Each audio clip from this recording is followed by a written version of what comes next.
que hay otros textos, en los 4 evangelios donde Jesús, cuando habla del reino, incluye a la niñez, en el sentido de poner a la niñez como modelo del reino. De allí la importancia de hablar de reino y niñez, porque Jesús no solamente está diciendo que, bueno, el reino de Dios es para todos, los ancianos, las mujeres, los hombres, todas las naciones, todas las etnias y los niños también. Entonces el reino también le pertenece al niño. No, hay algo más importante, y es que cuando Jesús habló de reino y buscó un ejemplo que pudiera indicarnos cómo es que opera el reino de Dios, habló de la niñez. Dijo, quizá lo más parecido a reino es la niñez. De allí la importancia de preguntarnos a qué se estaba refiriendo y por qué toma a los niños y las niñas para darles a los discípulos el ejemplo del reino de Dios. Vamos despacio. El reino, cuando se habla del reino de Dios, se habla del tema central de Jesús. Escuchen esto a ver cómo les parece y ustedes me dirán en las preguntas si no están de acuerdo. El tema principal de Jesús no fue la iglesia, fue el reino. Y algunos opinan que en verdad fue el reino y el Padre. Eran los dos temas centrales de la predicación, del ministerio, de todo lo que Jesús hacía y decía. Reino de Dios y el Padre. No fue ni la iglesia, ni fue Jesús mismo.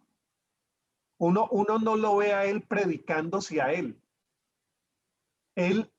Uno lo encuentra en los 4 evangelios predicando el tema central, y el tema central era reino de Dios. Miren, por ejemplo, las parábolas. El reino de Dios es semejante a, el reino de Dios es como, el reino de Dios se parece a. Y una y otra vez Jesús va tratando de ilustrar el tema que para él es central. Detengámonos un momentito. ¿Por qué Jesús usa la palabra reino? Bueno, ubiquémonos un poco en el primer siglo. Ubiquémonos en el Imperio Romano. Es un momento de reyes y de reinos. Esta gente sabe muy bien qué son los reinos. Nosotros no tanto. Nosotros no tanto. Por ejemplo, cuando oímos que hay un rey en España, en América Latina nos decimos, ¿y qué significa un rey? ¿Y qué hace un rey? O que la reina de Inglaterra, a uno le parece eso bastante curioso, porque para nosotros lo que tenemos, a nosotros nos habla muy bien la referencia presidencial. Pero en el primer siglo había toda esa tradición del Antiguo Testamento en Israel que había hablado de reyes. Y además, fuera de Israel, ellos habían padecido a muchos de los reyes vecinos. El pueblo de Israel es el pueblo que es llevado de su tierra, arrancado de su tierra y llevado al exilio. Y en el exilio, ¿quiénes mandan? Otros reyes. Entonces la idea de reinado y la idea de rey está muy presente en la mentalidad del primer siglo. Y Jesús usa la expresión de la gente para explicarles de una mejor manera qué es lo que él está predicando y qué es lo que él está haciendo. Entonces, busca una figura muy conocida. ¿Y cuál se encuentra? Reino.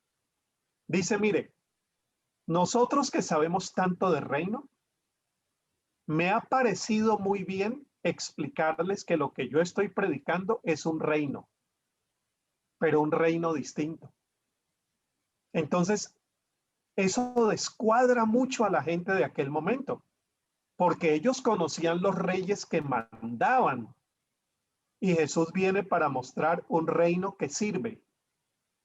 Ellos conocían los reinos que dominaban, y Jesús viene y les presenta un reino con un rey que se arrodilla y le lava los pies a los discípulos. Los confundió completamente. Por eso en el manual escribimos que ese es un reino que contrasta con los reinos que nosotros conocemos. Los emperadores, los dominadores, los poderes del mundo. Ese es un reino que se hace de una manera distinta. Pero vamos también por partes. Entonces, para explicar que ese reino es tan distinto, ¿qué figura usa? Bueno, en una ocasión dice, el reino es como una semilla, pero la semilla más pequeñita que hay, la semilla de mostaza. Después dice en otra ocasión, el reino de los cielos es como un hombre que tenía una finca y se la encomendó a unos colaboradores y se fue y al uno le dejó 5 talentos, pero en otra ocasión dice, tengo todavía una ilustración aún más profunda. El reino de Dios le pertenece a los niños. Si yo quisiera decir cuáles son los ciudadanos preferidos, niños y niñas, y los que se hagan como ellos. Yo creo que todavía se están preguntando qué significaba eso. ¿Qué tiene que ver reinados con niños? ¿Qué tiene que ver un rey con niños y niñas? Bueno, pues Jesús utiliza esa figura, utiliza esa ilustración para mostrarnos que ese reino era un reino completamente diferente al que conocían, pero el reino que ellos por muchos años habían esperado. ¿Por qué esperado? Porque los profetas habían dicho que algún día estos reyes miserables iban a pasar y vendría un rey que sería el Mesías. Entonces se levanta la esperanza mesiánica en Israel. Estos reyes que nos han explotado y que nos han hecho la vida imposible, pasarán y vendrá un rey, pero ellos se imaginan que va a venir un rey tan poderoso como había sido Jeroboam, como habían sido todos los reyes que ellos conocían, con mucho poder militar. Por eso cuando Jesús viene y entra a Jerusalén en un burrito, los desconcierta todavía más, porque finalmente llega el rey que ellos están esperando. Salve, rey de los judíos. Hosana, rey de los judíos. Sí, había una expectativa, pero jamás pensaban que la sorpresa Dios la iba a dar a través de Jesús, que es un rey que nace niño en un pesebre, que es perseguido, es migrante, es pobre y vive en Galilea. Eso nos tiene que poner a pensar hoy en día. Si la niñez es metáfora del reino, el reino de Dios nos está señalando quizá unas prioridades muy diferentes a las que nosotros como comunidades de fe hemos establecido. Porque ustedes han visto cómo nos gusta el poder. Ustedes han visto cómo nos gustan los poderes económicos, militares. Y aquí entre nos, mire por ejemplo lo siguiente, la evangelización de América Latina se hizo de la mano de los grandes poderes militares y políticos. El evangelio en el formato católico llegó hace más de 5 siglos de la mano de los reyes de España, y el evangelio evangélico nos llegó hace un poco más de 100 años de la mano de Inglaterra y de Estados Unidos, porque es que hemos tenido más cercanía a esos poderes porque nos parece que a través de esos poderes se facilita la propagación del evangelio. Por eso digo que aquí hay una profundidad para nuestros pensamientos ministeriales, pastorales. ¿Por qué Jesús dice, no es así? ¿Es la metáfora del burrito o es la metáfora de la semillita o es la metáfora de la niñez? Para mostrarnos que Dios reina de una manera que nosotros nunca habíamos pensado que se hacen los reinos de este mundo. Entonces, cuando le preguntan a Jesús, bueno, entonces, a ver, ya que usted ha hablado tanto del reino, díganos, ¿cuándo vendrá? porque todavía no lo vemos. Y Jesús dice, el que me ha visto a mí, ha visto al Padre. Y el reino está entre ustedes. Hay un versículo del Evangelio que a propósito fue uno de los versículos del año litúrgico hace muy poco, para quienes siguen el año litúrgico, donde Jesús dice, el reino está entre vosotros. Si ustedes están viendo lo que está pasando, ese reino ya llegó. A partir de Jesús, ese reino se inaugura.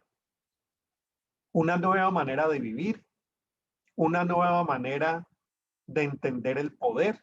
Y la niñez va a pasar a ser el ejemplo para que nosotros logremos entender cómo es que opera ese reino. Entonces Jesús viene y Jesús revela el reino. Ahí nos podríamos quedar toda la tarde y nos podríamos preguntar, por ejemplo, si Jesús es el que revela el reino y los niños y las niñas, los que nos ilustran ese reino, ¿cómo es el reino de Dios? Podríamos decir, por ejemplo, es un reino servicial, porque Jesús se pasó sus años sirviendo. Es un reino de amor, porque Jesús se pasó amando. Es un reino de justicia, porque a Jesús le incomodó mucho la injusticia hacia las viudas, hacia los huérfanos, hacia los niños y hacia las niñas, hacia la gente pecadora que era marginada y hacia los enfermos. A Jesús le preocupó mucho la inclusión de la gente excluida, la comida de la gente hambrienta y la salud de los enfermos. Esas tres cosas que eran definitivas para el ser social de aquel primer siglo. Inclusión, salud y comida. Mire lo que le preocupa al reino. Entonces uno podría seguirse haciendo la pregunta, ¿qué es lo que Jesús nos revela acerca de ese reino? Y es un reino que privilegia a la gente que casi nadie privilegia, porque como es un reino al revés. ¿Se acuerdan que Juan el Bautista habla de que cuando venga ese Mesías, lo que es alto va a quedar bajo y lo que es bajo va a quedar alto? Lo que Juan el Bautista está diciendo es, este reino nos va a reacomodar todo. Lo que era arriba queda abajo, lo que es abajo queda arriba. Atención, los que están abajo son los que deberían estar arriba. ¿Y quiénes están abajo? En la época de Jesús, otra vez los grupos que les dije. Huérfanos, viudas, pecadores, enfermos y extranjeros. Niños y niñas. Esas poblaciones de las cuales en aquella época el mundo poca importancia le daba y que infortunadamente 21 siglos después seguimos igual. Entonces es un reino que se construye, se promueve y se desarrolla a partir de las poblaciones más vulnerables, incluidos niños y niñas. Bueno, entonces, eso dice el manual sobre lo que es y lo que puede ser el reino. Agrego algo que no está en el manual y que es de cosecha mía. Yo presento el reino de esta manera. El reino de Dios es el sueño que Dios tiene para este mundo. Entonces muéstreme cómo está el mundo.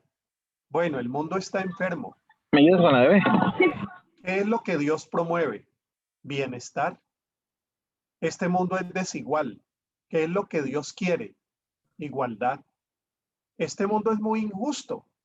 ¿Qué es lo que Dios quiere? Mundo de justicia. Este mundo es de guerras y peleas. ¿Qué quiere el reino? Reconciliación. Entonces, eso que Dios sueña, eso es posible cuando el rey es tomado en cuenta. El mundo está como está porque el rey no es tenido en cuenta.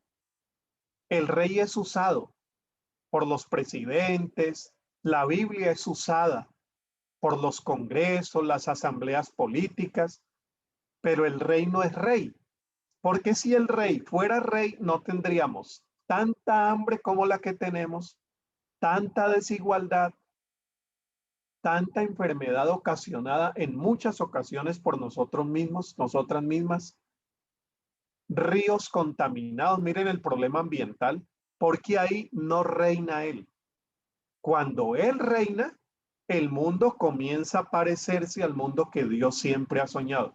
Entonces, cuando estoy con niños y niñas, yo me invento mis formas para explicarles reino. ¿Y qué es reino? Reino es el sueño del mundo que Dios tiene. ¿Ustedes han soñado algo fantástico, algo increíble? Sí. Bueno, Dios también sueña. Sueña con un mundo donde la gente más vulnerable tenga derechos respetados. Ese es el sueño de Dios y ese es el sueño que los profetas del Antiguo Testamento anunciaban y que Jesús viene a ser presente a su manera, sin organizar una guerrilla para tumbar a Herodes, por ejemplo, porque él sabe que la violencia no se acaba con violencia, ni formando un partido político para competirle al César, porque él sabe que esos medios son muy limitados para traer las transformaciones más profundas.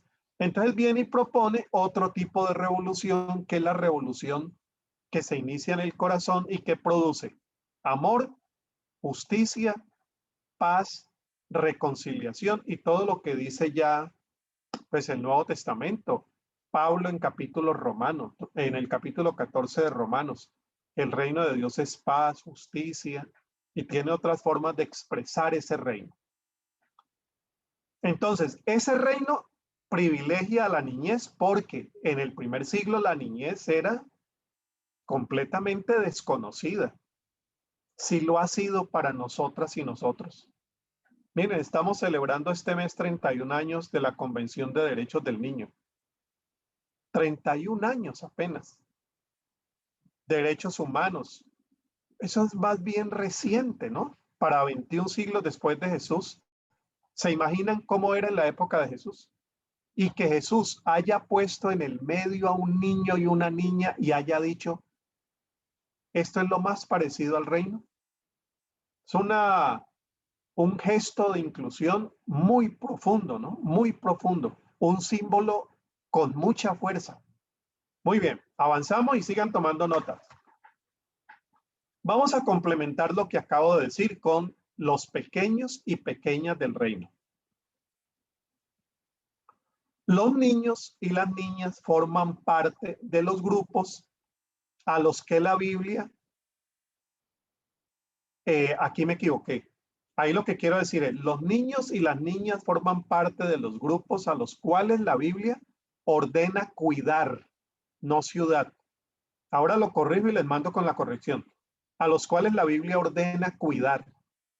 Desde el Antiguo Testamento, ni siquiera desde los profetas, desde la ley, Deuteronomio, viudas, huérfanos, extranjeros, y está en esos grupos a los cuales hay que atender con mayor esmero. Su atención, la atención que Jesús les da y la atención que toda la Biblia le da, se debe a que son grupos a los cuales se les desconocen sus derechos. Y como ya dijimos, como el reino, sobre todo le preocupa la gente más vulnerable, pues los niños y las niñas están en ese grupo. Por lo tanto, deben ser prioridad para la misión de la iglesia.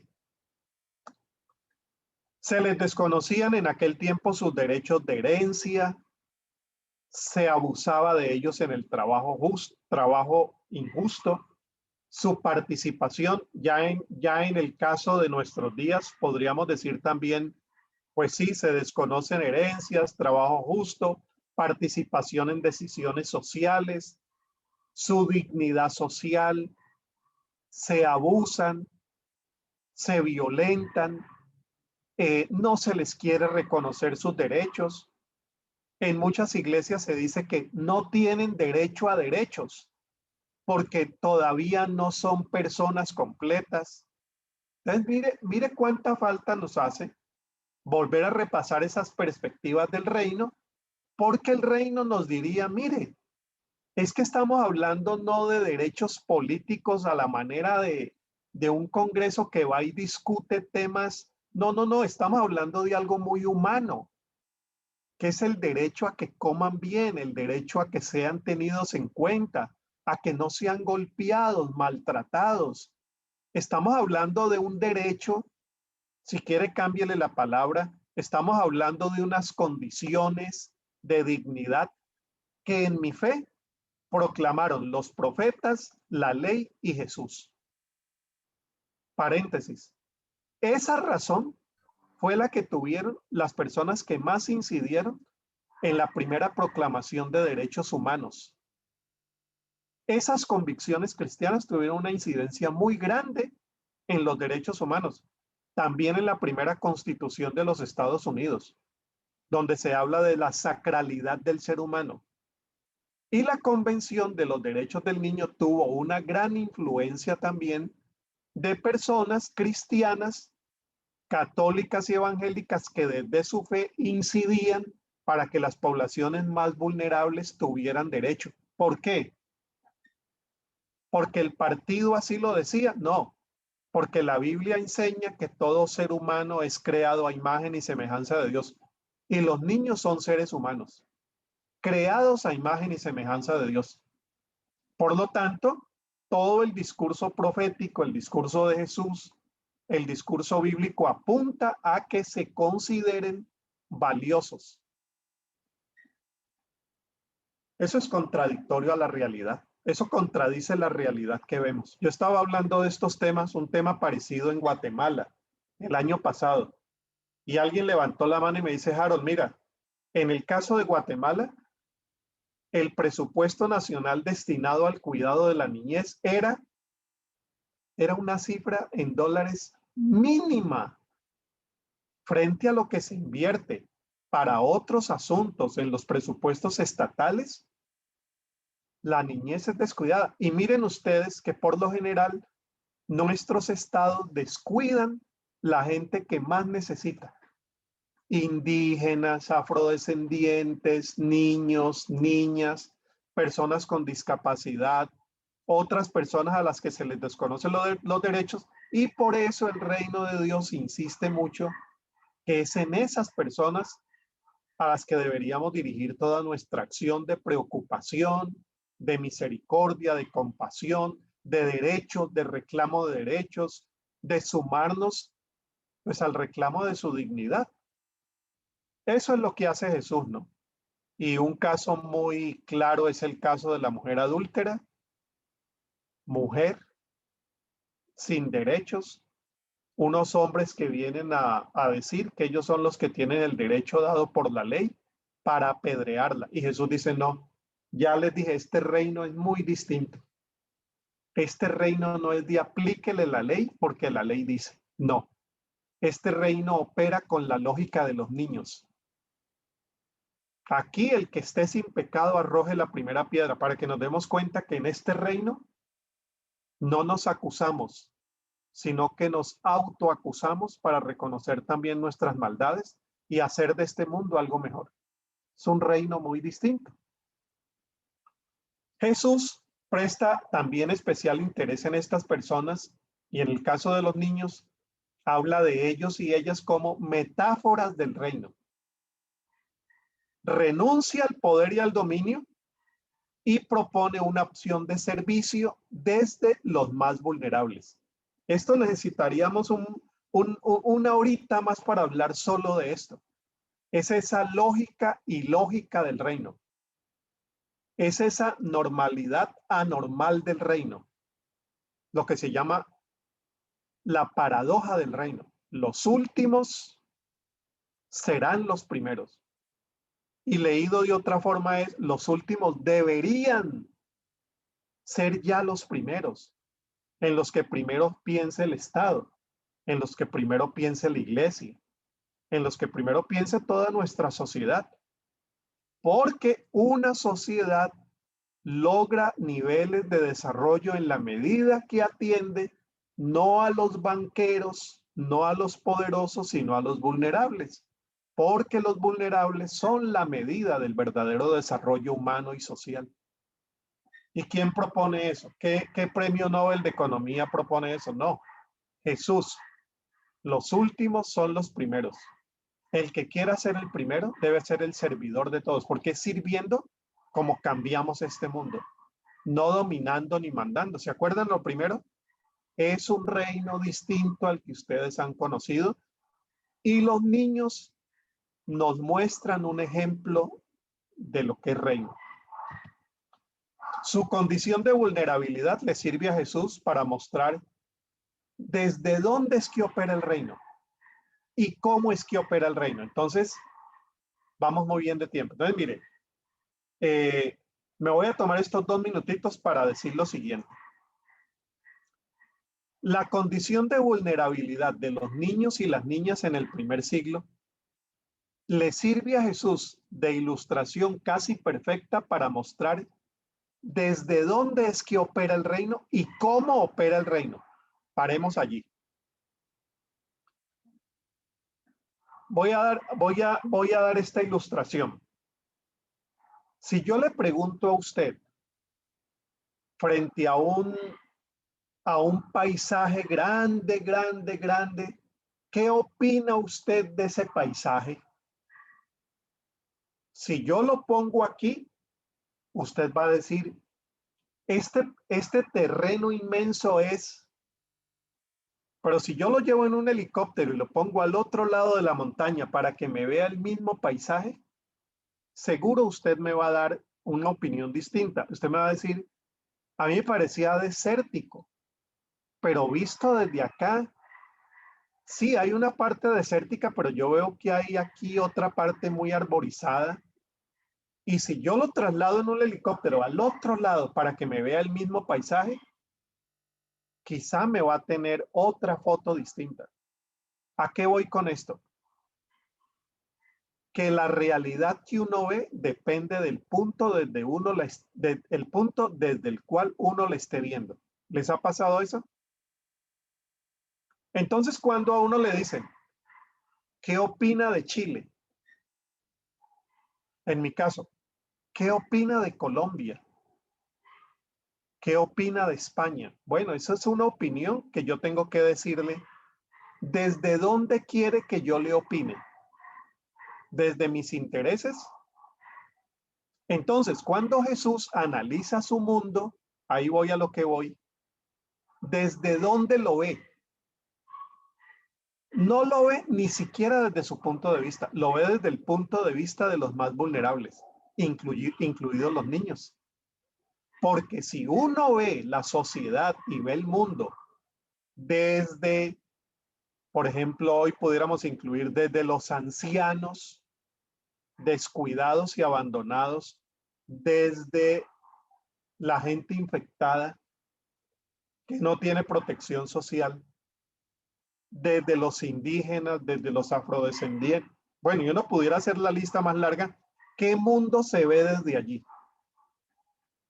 Otra cosa es que yo le diga cómo ve el mundo desde las empresas de Piñera o cómo ve el mundo desde los intereses de Duque, mi presidente, o cómo ve el mundo desde los banqueros de Costa Rica, o cómo ve el mundo desde los grandes intereses políticos, económicos. Claro, el mundo se ve.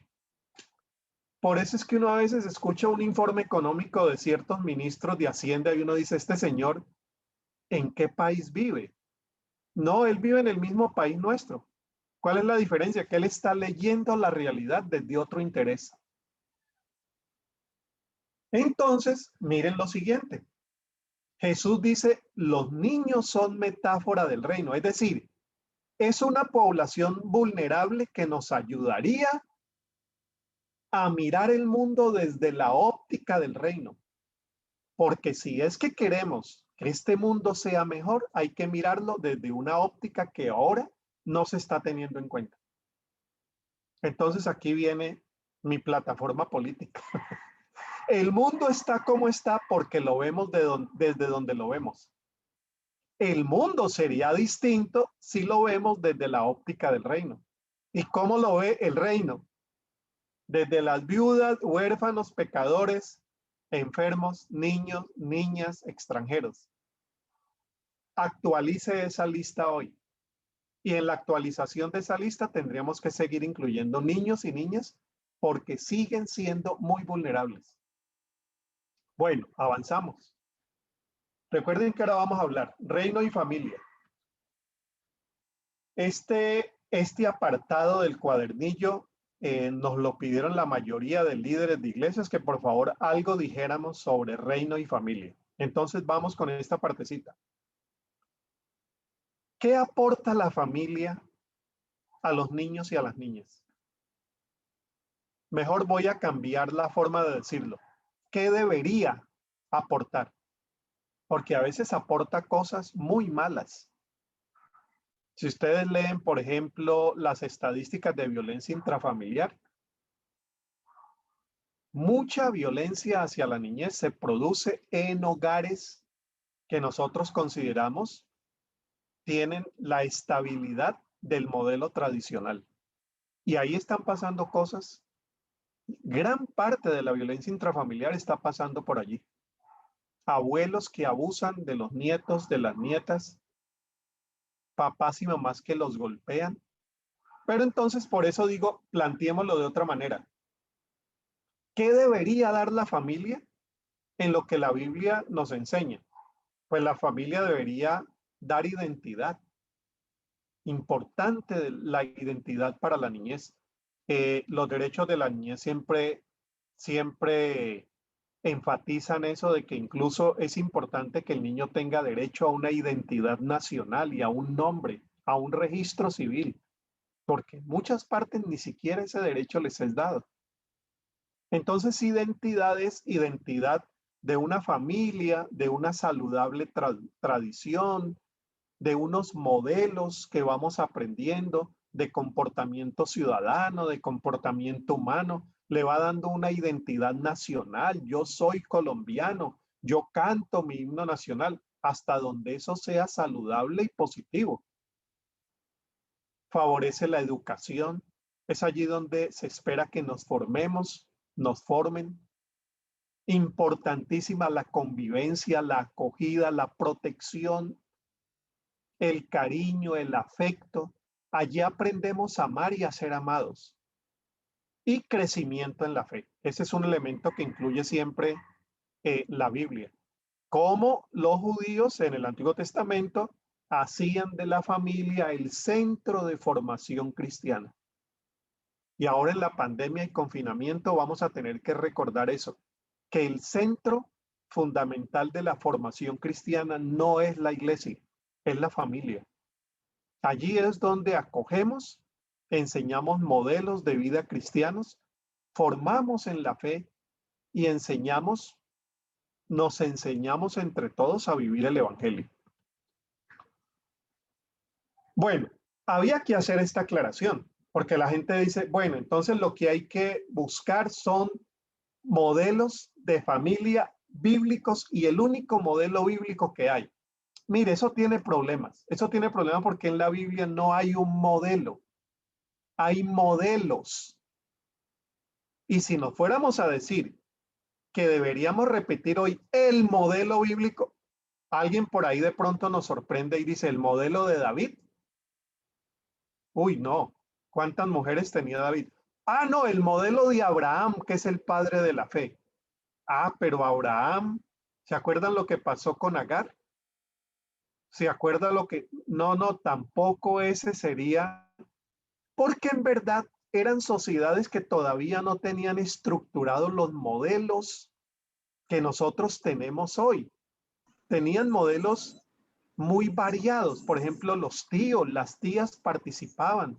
Cuando iban en las caravanas salía papá, mamá, Noé, los hijos, las hijas, los esposos de las hijas. Habían diferentes, no hablemos de modelo porque eso es conflictivo, diferentes configuraciones de familia. Entonces, en el manual estamos proponiendo una idea para discutirla. No hay un modelo, lo que hay son unos valores para vivir en familia. Eso yo creo que es un debate que tenemos que dar y que sería muy importante porque a veces nos quedamos defendiendo la estructura en sí y no defendemos los valores que deben adornar esa o la estructura que sea, una familia ampliada. Hay familias en América Latina donde no existe papá y mamá, existe abuelo o existe abuelita y hermanos mayores de 15 años, ni siquiera de 20, de 15, que son los que hacen de papá. Hay unos modelos en zonas marginales que dan ganas de llorar, todos modelos que se desarrollan en medio de la pobreza. Son modelos de familia, pero ¿qué es lo importante allí? Si hay abuela, hermano mayor y 3 hermanitos, ¿no hay familia? Sí hay familia, por lo tanto, ¿qué hay que enfatizar allí? Los valores del evangelio del reino que deben convivir en esa familia. En una familia donde está abuela, hermano mayor y hermanitos. Cuidado, protección, ternura, amor, enseñanza de la fe. Eso es, allí es donde la Biblia pone su mayor énfasis. Vamos despacio porque esto es polémico, ¿no? La familia, entonces nosotros preferimos en el manual, en lugar de hablar de la familia en el orden de Dios, preferimos hablar de la familia guiada por Dios. La familia guía, no sé cómo les parece a ustedes eso, la familia guiada por Dios. Esa es más difícil. La familia guiada por Dios, que sea lugar de identidad. ¿Se acuerdan Jesús? Miren, ahí está el hijo del carpintero. Lo vinculaban con el arte del papá. Le daba identidad. Ah, él es de Nazaret. Esa familia, por cierto, una familia irregular, ¿no? Era el padrastro, la mamá que prestó su vientre, el Espíritu Santo que la fecundó. Miren, no era el modelo así es, la estructura tan fija que nosotros a veces quisiéramos ver. No hay, pero se da el cuidado de José. En medio de todo el conflicto que él tiene al inicio del embarazo de María, ahí hay un papá cuidador, un papá tierno, un papá que protege, lo lleva a Egipto, vuelve y lo trae, muere Herodes, viene Arquelao, lo mueve de un lado para el otro, dice Mateo. Protección, formación en la fe, cuidado mutuo, donde papá cuida a los pequeños y los pequeños cuidan a papá y mamá. Donde papá enseña a los hijos y los hijos le enseñan al papá. Eso no está en la tradición nuestra. En la tradición cristiana está que papá enseña a hijos. Y si es posible a la mamá, porque papá manda. No, en el modelo bíblico, sujetados los unos a los otros. Los hijos nos educan. Las mujeres educan a los hombres forman al grupo familiar. Entonces es una mutualidad que Pablo insiste mucho en ella. Y voy a decir algo que pudiera ayudar a explicar un poquito pastoralmente mejor este tema que siempre resulta como polémico. Yo solamente les voy a dejar la inquietud. ¿Por qué Jesús en 2, 3 o 4 ocasiones se refiere de manera tan extraña a la familia? Voy a explicarles un solo caso. Él está con sus discípulos y con un grupo de personas que están siguiéndolo. Llegan las hermanas y los hermanos para buscarlo porque dicen que está loco. Primero es una familia que lo juzga de loco, ¿se acuerdan? Quisieron llevárselo porque pensaban que estaba fuera de sí, dice una versión. Entonces llegan a la puerta y le dicen, Señor, Señor, perdón. Sabemos que estás enseñando, pero es que llegó tu mamá y llegaron tus hermanos. ¿Qué era lo que hacía el modelo tradicional? Si mamá y hermanos llegan, mamá y hermanos están primero. Se para, pide permiso y se va. Pero Jesús tiene una actitud no tradicional. Dice, mi madre y mis hermanos. Mi madre y mis hermanos son los que hacen la voluntad de mi Padre. Recuerden que yo les dije que reino y padre eran los dos ejes de la predicación y de la vida de Jesús. los que hacen la voluntad de mi Padre. Entonces, solamente les voy a dejar como inquietud porque esto es fundamental para una sociedad que logre superar sus niveles de desprotección hacia la niñez. Tenemos que mirar qué tipo de familias queremos fundamentar. Entonces, noten lo siguiente. ¿Por qué Jesús dice eso? Porque en aquel momento la familia era una unidad económica. La familia era una unidad económica. La mujer dependía de esa unidad económica y el dominador de esa unidad económica era el varón, el padre de familia, el patris familia. Entonces ese poder era un poder que dominaba a partir del poder económico. Hace 60, 50, 40 años en América Latina era casi que el modelo único. Papá manda toda la economía y a partir de papá se reorganiza todo.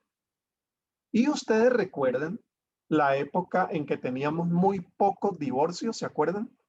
Los que pasan de 40 se tienen que acordar.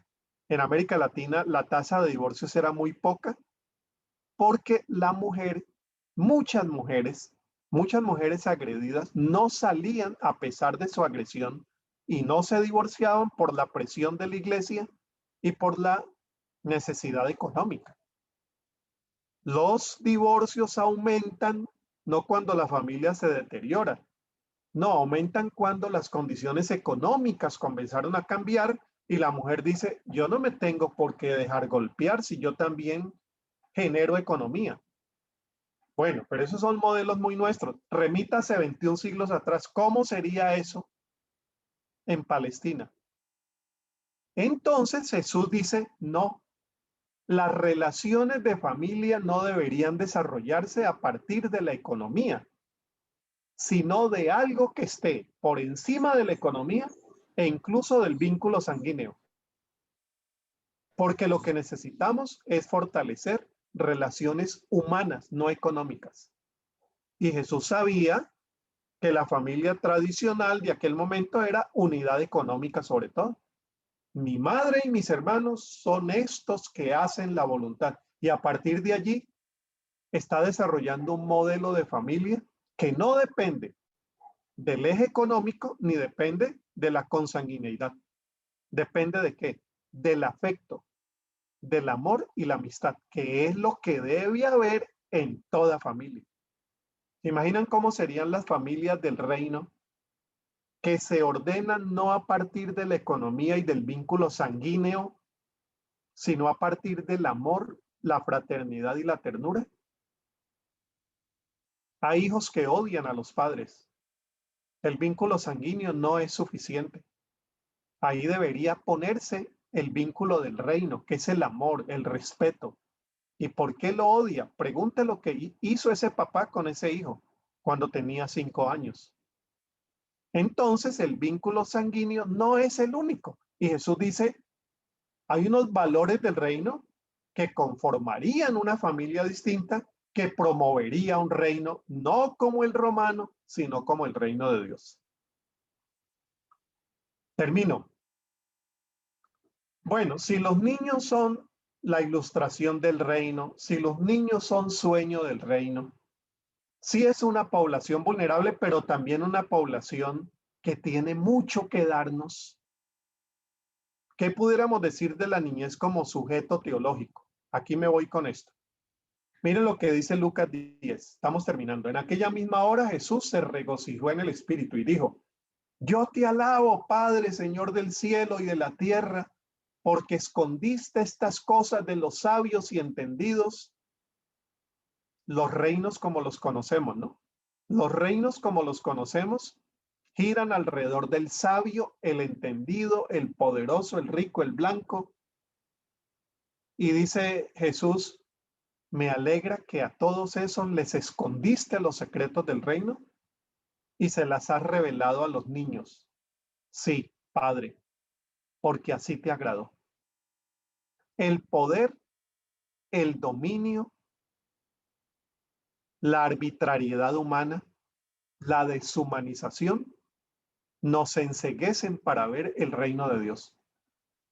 Lo que hay que hacer es limpiar el corazón, abrir el corazón frente a Dios para lograr entender el reino y vivir sin las ataduras del poder, del dominio, de la cultura que nos atan, y abrir el corazón como lo hacen quienes.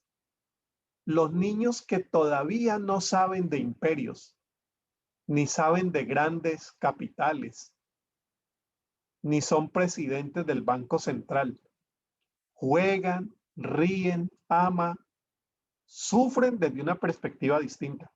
Y dice, allí donde hay despojo del poder y hay apertura del corazón, Dios revela su reino. Bueno, por eso Jesús dice son una metáfora del reino, que nos enseña algunos de los valores de ese reino. No es que hay una idealización de la niñez, sobre eso hay que tener cuidado, ¿no? Es que Jesús dijo que el reino de Dios es como los niños son tiernos, los niños son cándidos, los niños lo ignoran todo, los niños siempre son amorosos, siempre, y hacemos una idealización que la Biblia no hace. La Biblia no hace. La maldad está atada al corazón del muchacho, dice Proverbios. Pablo después dice, ¿a qué les comparo a ustedes que son unos cristianos inmaduros? A unos bebés que se alimentan todavía de leche. No hay idealización de la niñez. Lo que tenemos aquí es una ubicación de la niñez que nos permite ver una configuración de reino muy distinto al reinado adulto y poderoso con el que se domina el mundo. La lógica del reino no es la de sabios y poderosos, es la de niños juguetones y amorosos. La metáfora del reino según los evangelios sinópticos, porque tanto Mateo, Marcos y Lucas mencionan ese texto, es contrario a los sabios, contrario a los entendidos, contrario a los sacerdotes rigurosos de la ley. ¿Se acuerdan con los que tanto peleó Jesús? El reino siempre pelea con la religión y no le caen bien los religiosos. Desde los fariseos, saduceos, herodianos, el reino dice, por ahí no va el reino. Bueno, los niños son precisamente eso. Se salen de las lógicas del sabio, entendido y poderoso, las lógicas de la religión, del adultocentrismo, las lógicas de la sociedad y las lógicas del templo. Es la lógica del juego libre. Es la lógica del juego libre y no de la estrategia intencionada de los adultos, que es como hacemos nuestra sociedad. La metáfora indica también una forma libre, tierna, afectuosa de ver y de relacionarnos con Dios. Porque si yo le pregunto al poderoso cómo es Dios, generalmente me va a decir que es un Dios poderoso, blanco, adulto, varón y vive en el norte. Si le preguntamos a los niños y niñas cómo es Dios, vamos a tener unas figuras de Dios que nos ayudan a entender rostros que el poder nos ha ocultado. Entonces Jesús dice, hay otras formas de relacionarnos con Dios, pero no acuda al sabio y entendido. Acudamos a otra lógica, que la podemos tener también los adultos. Es la lógica de la niñez que se abre para entender el misterio del reino y ver a Dios como hasta ahora no lo habíamos visto. Los niños están en el centro porque Jesús quiere que sean incluidos, tenidos en cuenta y desde allí reorganizar también todo ese reino con el cual Dios y nosotros como sus seguidores seguimos soñando. Bueno, página 3 y 4 van a encontrar esto que yo acabo de presentarles. Lo que es el reino y lo que puede ser. El lugar de los pequeños y pequeñas en ese reino. El lugar de la familia para esos pequeños y pequeños. Y la niñez como sujetos que nos permiten desde allí encontrar nuevas formas de relacionarnos con Dios, nuevas formas de entendernos y lugares desde el cual podemos pensar nuestra fe, una fe que siempre se ha hecho a partir de los adultos, pudiera hacerse con otra mentalidad, que es la mentalidad de los más pequeños, como dice Jesús. Termino con este texto. Este texto me parece lindísimo en Zacarías. Así ha dicho el Señor de los ejércitos. Miren el sueño profético del reino en Zacarías. Las calles de Jerusalén han de verse todavía habitadas por ancianos y ancianas de edad tan avanzada que cada uno llevará su bastón en la mano. Y todavía volverán a llenarse sus calles con niños y niñas que jugarán en ellas. Así dice el Señor de los ejércitos. Cuando llegue el día, esto podrá parecerle sorprendente a los sobrevivientes de este pueblo, pero ¿habrá de parecerme sorprendente también a mí? Palabra del Señor de los ejércitos. Volver a poner a los niños en el centro del reino es volver a sorprendernos con una lógica muy distinta, que es la lógica del reino, para hacer familia, para hacer sociedad y para hacer iglesia. Bueno, viene la mejor parte, que es la de la conversación. Muchas gracias, Susana, y a ustedes, a todos y todas. Gracias, Harold, por compartir este tremendo tema. Cuán importante es recordar que los niños y las niñas también son parte del reino del Señor. Y bueno, aquí en el chat ha habido harto escrito, hartas descripciones, hartas opiniones de nuestros hermanos y hermanas acerca del concepto de familia. Y bueno, han aparecido también algunas preguntas, como por ejemplo de Lilian Vargas, que ella señala cómo podemos enseñar sobre la familia de Cristo en los niños que viven en una familia desestructurada. Entre paréntesis Sí. pone carentes de uno de los miembros, padre o madre. Sí. Bueno, yo creo que allí, precisamente es allí donde tenemos que traer las discusiones del modelo tradicional. Nos va a ayudar mucho cuando encontramos ese caso que nos acaba de presentar. Familia donde no hay papá y donde no hay mamá. Bueno, lo que nos enseña el Evangelio es que no necesariamente tiene que tener el papá y la mamá para que sea una verdadera familia. Pasan cosas que no quisiéramos que pasen, papás que abandonan. Frente a eso, Dios queda siempre en esa familia. Dios acompaña. Y un buen modelo de la familia de Jesús es decirle, mira, Jesús en verdad fue un hijo adoptado. Jesús no era hijo como lo conocemos de José. Y mostrar que hay otras modalidades que son también acogidas por el Espíritu, o irnos a textos del Antiguo Testamento donde se encuentran situaciones muy difíciles, ¿no? ¿Ustedes se imaginan la situación de Ismael, un hijastro abandonado por la madrastra que era Sara y por el papá que era Abraham, y se va con la mamá solito? ¿Y a quién acoge el Señor? A Ismael y a Agar. Entonces hay modelos bíblicos que nos ayudan a acoger, a reestructurar, a dar fundamento, a reorganizar la vida de tantas familias que en América Latina no tienen la alegría que hemos tenido muchos de nosotros, un papá, una mamá y una hermanita. Ese fue el caso mío. O de mi familia, mi esposa, papá, mi hija y mi hijo. Bueno, pero es que hay cantidad de familias que no tienen esa gracia. Y para ellas hay palabra, para ellas hay Espíritu Santo, y los modelos, como decíamos, de Jesús, o el modelo de Jesús nos ayuda mucho.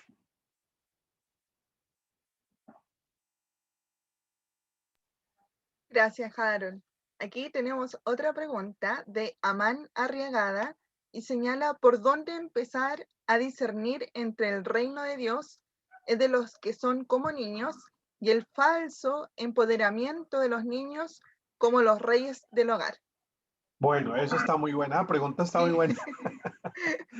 Y saben, mire, Interesante. nunca falta esa pregunta, nunca falta la pregunta porque es muy buena, porque es que, claro, aquí estamos hablando de niñez vulnerable, pero también se está dando el otro modelo que son los hijos sumamente empoderados, donde el vulnerable termina siendo la mamá y el papá.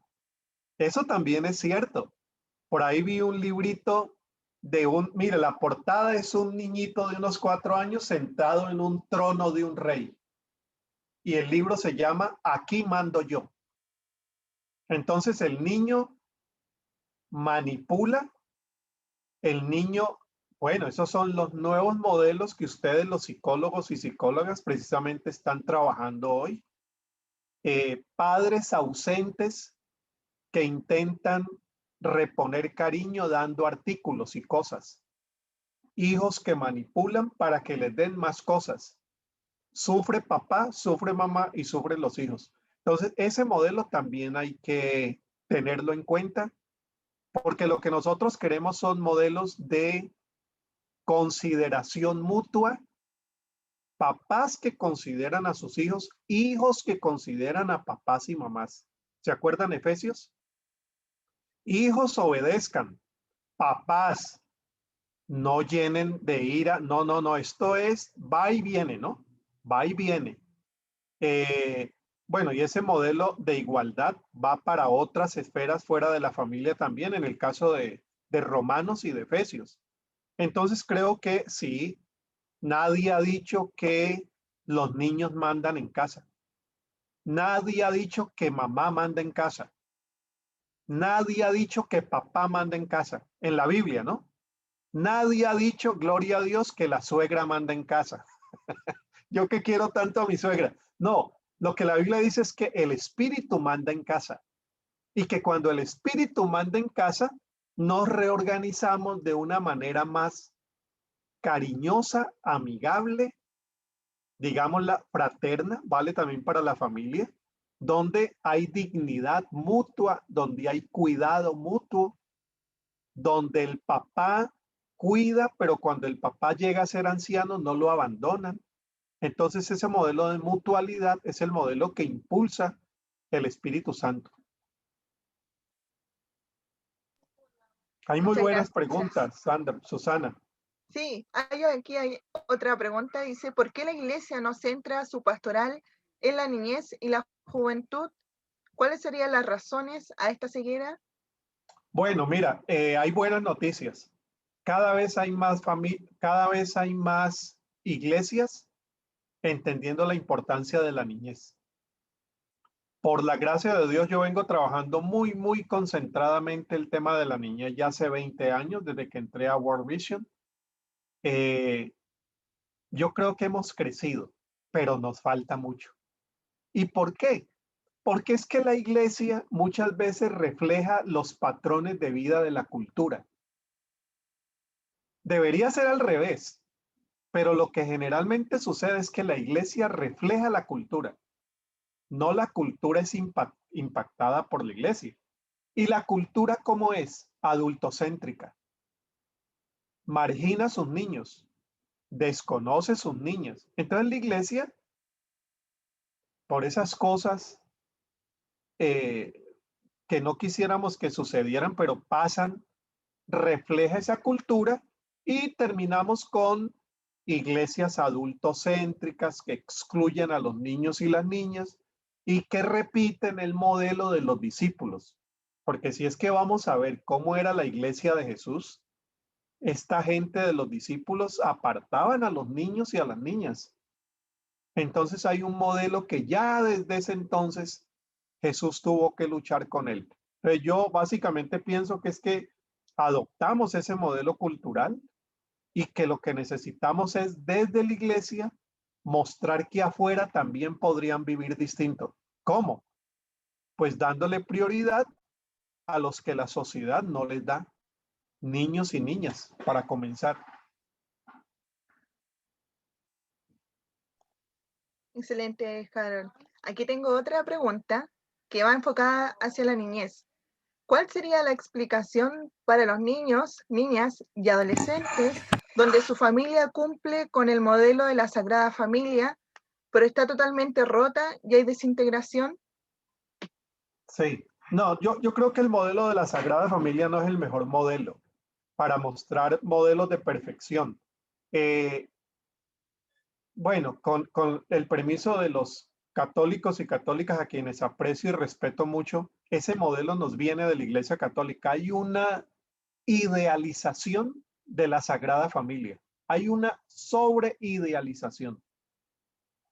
Nosotros preferimos, con los biblistas católicos que siempre están muy abiertos a eso, hacer una consideración no idealizada, sino más bíblica. ¿Cómo era ese hogar? ¿Cómo era ese hogar? Es un hogar que comienza con una pareja en conflicto. José quiere dejar a María. Después es una familia que ya habiendo nacido Jesús entra en situación de migración y huyen. Después es una familia pobre. El papá es un constructor que incluye también la ebanistería. Era una labor muy común en aquel tiempo porque se estaban haciendo los grandes templos, se estaban haciendo grandes construcciones y ese era un trabajo fácilmente conseguible. Conseguía uno trabajo fácilmente. Pero es una familia pobre y después es muy probable que Jesús haya quedado huérfano del padrastro muy pronto. José no vuelve a aparecer tampoco. Entonces, idealizar no ayuda. Ubicarnos en la realidad ayuda, porque a partir de la realidad, los niños y niñas de tantas familias disfuncionales logran entender también su propia disfuncionalidad y cómo en ella el Espíritu Santo tiene todavía mucho que hacer, acompaña y bendice en medio de familias fracturadas social, económicamente, por las razones que sean, pero que necesitan ser restauradas a partir de la presencia del Espíritu, como es el caso de la familia que llamamos Sagrada Familia. Bueno, pero hay mucho elemento bíblico para construir a partir de esto. Gracias, Harold. Y acá otra pregunta que va enfocada también hoy en día cuando hay dos papás o dos mamás. ¿Por qué las familias en algunas iglesias cristianas con dos papás o dos mamás son discriminadas, inconcebibles y desvaloradas como familia? Bueno, esa pregunta la podemos responder todos nosotros, porque en la tradición cristiana nosotros reconocemos la familia heterosexual como la familia a la cual Dios bendice y ahí habrá años todavía para discutir eso. Pero la razón es esa, ¿no? Ha sido el modelo que hemos privilegiado, ha sido el modelo que la mayoría de cristianos católicos y evangélicos sostenemos. Entonces, las otras familias crean una gran polémica. Yo creo, sinceramente, más que responder, que necesitamos estudiar más esos casos porque son muy nuevos. Las legislaciones son muy nuevas. Este tema, yo no me atrevo a dar una respuesta. No sería respetuoso con ustedes ofrecer una respuesta. Son temas que hay que estudiar. Nos han tomado por sorpresa. Debemos tratarlos con la seriedad que estamos tratando otros temas. Y lo que yo sí puedo afirmar, y lo afirmé con un grupo de pastores hace poquito, es, son seres humanos. Ahí hay familias de seres humanos creados a imagen y semejanza de Dios. Independientemente a lo que nosotros creamos que es familia o no es familia, son familias que tienen derechos también a ser respetados, a ser valorados y por el lado nuestro a tratar de entender esas realidades que son muy nuevas y que yo personalmente no tengo una posición como para decirles. Eso contestaría porque ya nos iríamos a otro tema que requeriría mucho más tiempo y más profundidad y no me creo en la capacidad de poder hacerlo. Gracias, Harold. Y la última pregunta de Francisco Zambrano señala cómo acompañamos a los padres que buscan surgir en medio de una sociedad que les limita, que los estresa, que les frenó sus propios sueños. ¿Cómo podemos acompañar a esos padres? Bueno, la iglesia tiene que ser, si pudiéramos, por ejemplo, diseñar un tema que se llame la iglesia del reino. ¿cierto? Ahí pudiéramos, con lo que hemos dicho hoy, pudiéramos hablar no de familia del reino, sino la iglesia del reino. ¿Cómo sería una iglesia que tiene como modelo el reino de Dios? Entonces yo pondría unas características que pueden ayudar a responder. Solidaria. Una iglesia del reino es una iglesia que se solidariza con el necesitado. Pregunta qué está pasando. Seguramente no podrá responder a todas las necesidades porque son muchas, pero de alguna manera se solidariza. Segundo, es una iglesia que no solamente atiende las necesidades del alma y del espíritu, sino las necesidades integrales del ser humano. Se siente responsable por su sociedad. Tercero, una iglesia que se esfuerza por construir un Chile más justo. Participa discerniendo, tiene que discernir cómo lo va a hacer, pero tiene que sumarse a la lucha por un país más justo, donde la gente tenga derecho a esto, tenga derecho al otro, los más vulnerables sean tenidos en cuenta. Esos tres me parece a mí que van construyendo un modelo de qué hacer con estas familias, porque pues no es solamente darles la mensualidad para que coman, no, ningún presupuesto resistiría a eso.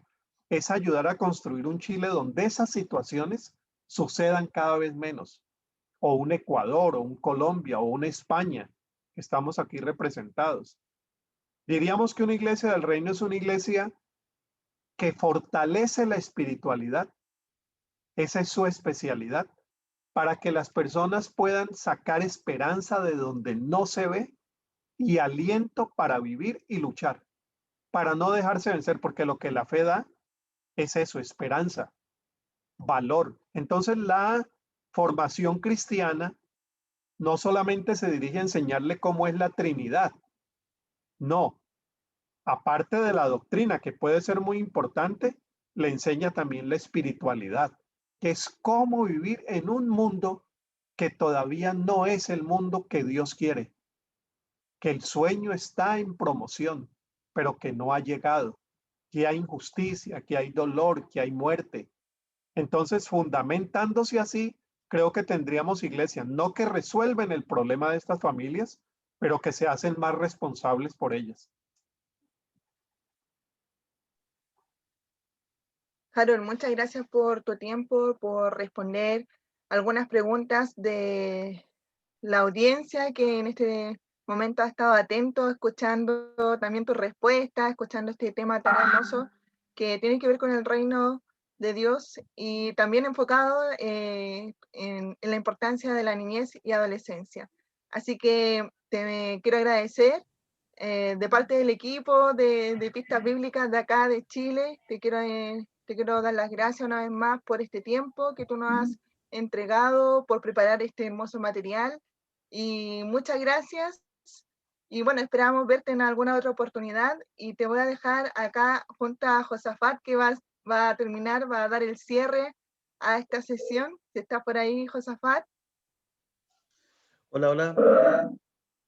Ahí. Bien, agradecer. Gracias, Josafat. Bien, gracias Susana, Harold, muchas gracias por darnos esta oportunidad de poder profundizar un poco más lo que comentaste, Harold, de este manual de Pistas Bíblicas. Agradecerle a todos ustedes, hermanos de diferentes partes del continente y también, bueno, del mundo, que nos acompañaron y nos seguirán acompañando. Esperamos, con la ayuda del Señor, este día lunes tenemos precisamente nuestra tercera sesión de este curso, así que les pedimos toda su perseverancia en esto, porque estamos manteniendo un grupo bien bonito y precisamente le damos gracias al Señor porque la deserción que hemos tenido ha sido bastante baja, así que estamos como muy animados como equipo para poder acompañarles. Vamos a concluir esta sesión y recuerde que una vez que terminemos vamos a mantener el Zoom abierto para poder ver algunos casos de ingreso a la plataforma a quienes todavía no han podido, o alguna otra consulta que puedan tener respecto al curso. Así que damos gracias al Señor. por este espacio que el Señor nos ha dado. Y bueno, quisiera invitar a Leti, que también es parte del movimiento con la niñez y la juventud. No sé si estará por ahí la Leti. Leticia Pérez. Sí, acá estoy. Ya, buenísimo. Bueno, Leti también es una amiga también muy importante del movimiento con la niñez y la juventud, también un referente en este ámbito, para que nos pueda despedir con una oración para dar gracias al Señor por la participación de Harold, Susana y bueno, y cada uno de nuestros hermanos que se dio cita en el día de hoy. Oremos. Gracias, Señor, porque podemos encontrarnos a través de la virtualidad para reflexionar sobre la misión, para reflexionar sobre esta inquietud que nos mueve, que son los niños, las niñas y los adolescentes. Gracias, Señor, por la vida de Harold, por Susana, por Josafat, por todo el equipo que está trabajando para traer todos estos recursos y este espacio de crecimiento para muchas personas en América Latina y en otros lugares. Gracias, Señor, porque sin duda has dejado inquietudes, preguntas abiertas y muchas cosas para seguir pensando y cuestionándonos. Ayúdanos a tomar todo esto y seguir creciendo tomados de tu mano. En nombre tuyo. Amén. Amén. Josafat, yo Sí. intenté poner la presentación en el chat, pero no me deja. Entonces ya acabo de enviártela Ya. a tu WhatsApp y ya hice la corrección de ciudad por cuidado. Ya está en tu WhatsApp, ya les dirás cómo se la hace llegar. Es para todas y para todos. Gracias, Harold. Quisiera pedirle antes que se retiren si nos podemos sacar una foto porque tengo que después explicar en mi trabajo que hasta ahora de día viernes estuve precisamente trabajando. Así que si ponen sus camaritas y si es que no quiere salir en la foto, no coloque su cámara y no va a salir. Así que bien, mientras se arreglan un poquito, le aconsejaría yo a algunos hermanos que se puedan echar ahí una peinadita, una cosa poca, digamos. Bien, ahí va entonces. Son varias fotos, así que con paciencia, digamos. Esperemos un poquito.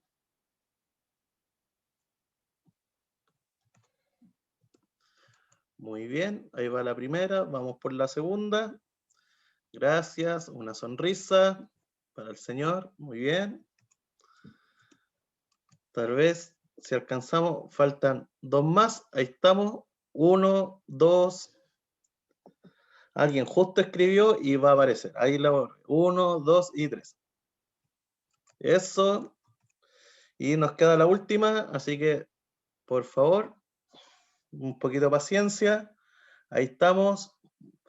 Ya. Acá están los artistas, las mejores fotos que van a salir de esta sesión. Así que, bien.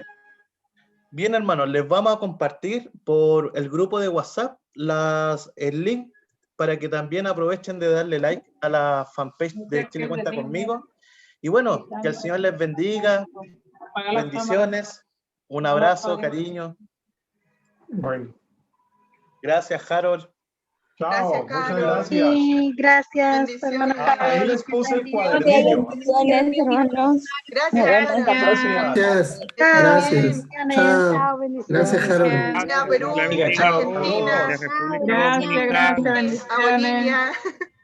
chao. Perú. Bendiciones. Chao. a México, a Gracias. Salvador, Saludos del sur, desde Saludos. Uruguay, a saludos. Guatemala. Saludos, Qué saludos. gusto, Para Uruguay. todas. Saludos. Gracias. Desde Sí. Chile, Calama. A Costa Rica. Gracias. Saludos, Harold. Lima, Perú. Saludos de Uruguay, bendiciones. Bueno, de gracias. Lima también teníamos representantes. Qué bien. Sí, sí, hay varios. Saludos. Qué bueno, bueno. Saludos. Pastor Harold, saludos al cuñado Mono. De Colombia, Harold. De Colombia, bueno, De qué Colombia. gusto. Argentina. Argentina también.